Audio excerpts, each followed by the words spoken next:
السلام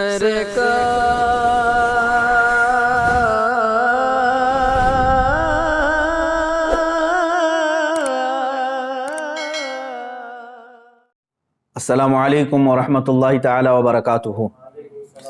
الحمدللہ وکفا وسلام علی حبیبہ المصطفیٰ، اما بعد فاعوذ باللہ من الشیطان الرجیم، بسم اللہ الرحمن الرحیم۔ ان اللہ وملائکتہ یصلون علی النبی یا ایہا الذین آمنوا صلوا علیہ وسلموا تسلیما۔ اللہم صل وسلم علی سیدنا محمد وآلہ واصحابہ وبارک وسلم صلاۃ دائمۃ سرمدا ابدا۔ عزیزان گرامی وقار،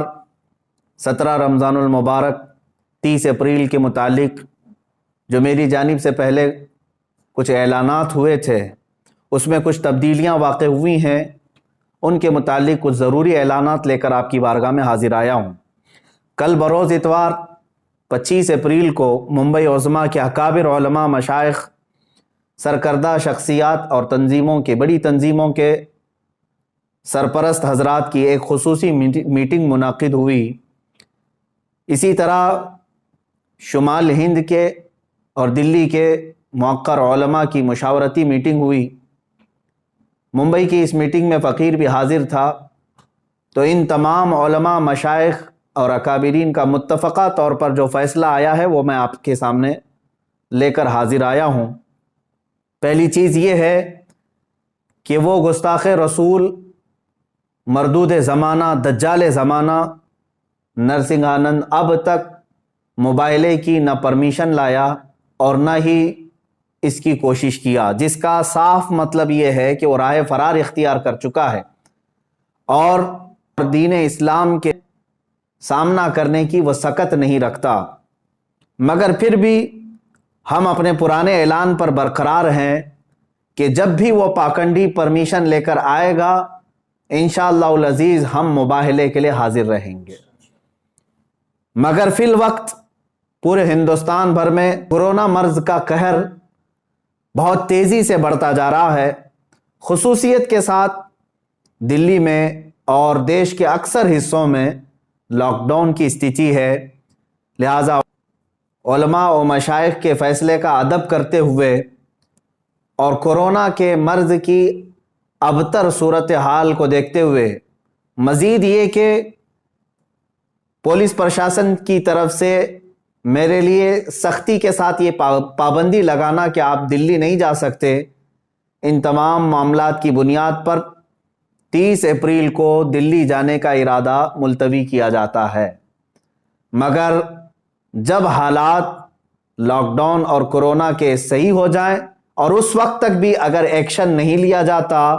تو ہم دگنا قوت و طاقت کے ساتھ اس خبیث کے خلاف پھر آواز اٹھائیں گے۔ ہاں، یہ بات یاد رکھیں، باطل سے دبنے والے اے آسمان نہیں ہیں ہم، 100 بار کر چکا ہے تو امتحان ہمارا۔ ہزاروں عاشقان رسول صلی اللہ تعالیٰ علیہ وسلم، علماء اور عوام جو 30 اپریل کو دلی جانے کے لیے بے قرار تھے، ان سب سے میں گزارش کرتا ہوں کہ دلی کے اور دیش کے خراب حالات کے پیش نظر آپ اپنے گھروں میں رہیں۔ اور 17 رمضان المبارک کو، کل بھی الحمدللہ ہمارا یوم فتح تھا، آج بھی یوم فتح ہی ہوگا۔ آپ تمامی حضرات اپنے اپنے گھروں میں رسول پاک صلی اللہ تعالیٰ علیہ وسلم کی عظمت اور ناموس رسالت کی حفاظت کے خاطر اپنے بچوں کی تربیت فرمائیں اور رسول پاک صلی اللہ تعالیٰ علیہ وسلم کی بارگاہ میں عاجزی کے ساتھ درود پاک کا نذرانہ پیش کرتے رہیں۔ اللہ تعالیٰ آپ سب کے جذبوں کو سلامت رکھے اور حضور پاک صلی اللہ تعالیٰ علیہ وسلم کی عزت کی خاطر آپ نے جو جذبہ دکھایا اس کو اللہ تعالیٰ برقرار رکھے۔ آگے انشاءاللہ العزیز سرکار دو عالم صلی اللہ تعالیٰ علیہ وسلم اس جذبے کو ضرور قبول فرمائیں گے۔ دوسرا اعلان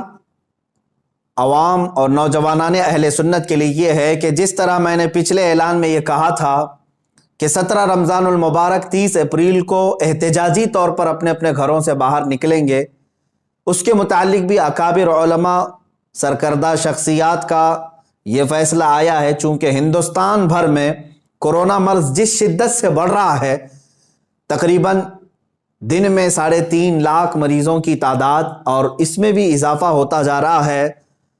اور پھر حالات یہ بھی کہ اس کو کنٹرول کرنے میں ہماری حکومت کی ناکامی پر پوری دنیا بھر میں اس پر جو مذمت ہو رہی ہے، تو علماء اور مشائخ کا یہ فیصلہ آیا ہے کہ ابھی اگر آپ 30 تاریخ کو احتجاجی طور پر اپنے گھروں سے باہر نکلتے ہیں تو کورونا اور پھیلانے کے معاملات یہ سب آپ کے سروں پر پھوڑ نہ دیا جائے، اس کا ذمہ دار آپ سب کو نہ قرار دیا جائے، جس کے لیے میڈیا بھی پورا تیار بیٹھا ہوا ہے۔ لہٰذا 30 اپریل کو یہ احتجاج بھی ملتوی کیا جاتا ہے۔ مگر اے نوجوانوں، یاد رکھو، ہم نے صرف احتجاج کو ملتوی کیا ہے، لیکن ہر گستاخ رسول کے خلاف ہم آواز اٹھاتے رہیں گے انشاءاللہ۔ رسول پاک صلی اللہ تعالیٰ علیہ وسلم کی بارگاہ میں ہم شرمندہ ہیں کہ گستاخ اب بھی بھوک رہے ہیں، اور یہ سب کو پتہ ہے یہ سب حکومت کی پشت پناہی پر ہو رہا ہے۔ بہرکیف میں اپنے بڑوں کا ادب کرتے ہوئے ان کے حکم پر اور ڈپارٹمنٹ کی یہ یقین دہانی کرانے کے بعد کہ وہ اس کو اریسٹ جلد سے جلد کرنے والے ہیں، ہم نے 30 اپریل 17 رمضان المبارک کے احتجاج کو ملتوی کیا ہے۔ اس پروٹیسٹ کو ہم ملتوی کر رہے ہیں، اور نوجوانوں سے میں اپیل کرتا ہوں کہ اس رائے کا احترام کریں اور آپ اپنے اپنے گھروں میں اس تاریخ کو موجود رہیں۔ انشاءاللہ العزیز آپ بہت جلد دوبارہ قوت کے ساتھ اس خبیث اور مردود زمانہ کے خلاف آواز اٹھانے کے لیے تیار رہیں گے۔ ہاں، ہمارے اس ملتوی کرنے پر اگر کوئی خبیث زمانہ یہ سمجھتا ہے کہ ہماری آواز مر گئی، تو اس کے لیے میرا ایک ہی پیغام ہے، کچھ دیر کی خاموشی ہے پھر شور آئے گا۔ آج صرف تمہارا وقت ہے، انشاءاللہ کل ہمارا دور آئے گا۔ آخر میں ان تمام علماء، مشائخ، سادات، حجاج کرام، خواتین اسلام، خصوصیت کے ساتھ علماء نیپال اور تنظیم علماء چھتیس گڑھ، مجلس علماء اہل سنت میسور، مجلس علماء راجستھان، علماء بنگال، ان سب کا بہت بہت شکر گزار ہوں، جنہوں نے دن رات مجھ فقیر کو اپنی دعاؤں میں یاد رکھا اور میرے لیے دعاؤں کا اہتمام کیا اور اپنی حمایتیں بھیجی، اور اتنا ہی نہیں بلکہ ہمہ وقت میرے ساتھ کھڑے ہونے کا انہوں نے مجھے یہ حوصلہ دیا۔ اللہ تعالیٰ ان سب عاشقوں کو رسول پاک صلی اللہ تعالیٰ علیہ وسلم کی ناموس کی حفاظت کے لیے چن لے اور اپنی شان کے مطابق انہیں اجر جزیل عطا فرمائے۔ اور آپ ہی سب کی دعاؤں کی برکت ہے، یہ علماء کی اور مشائخ کی دعاؤں کی برکت ہے کہ عنقریب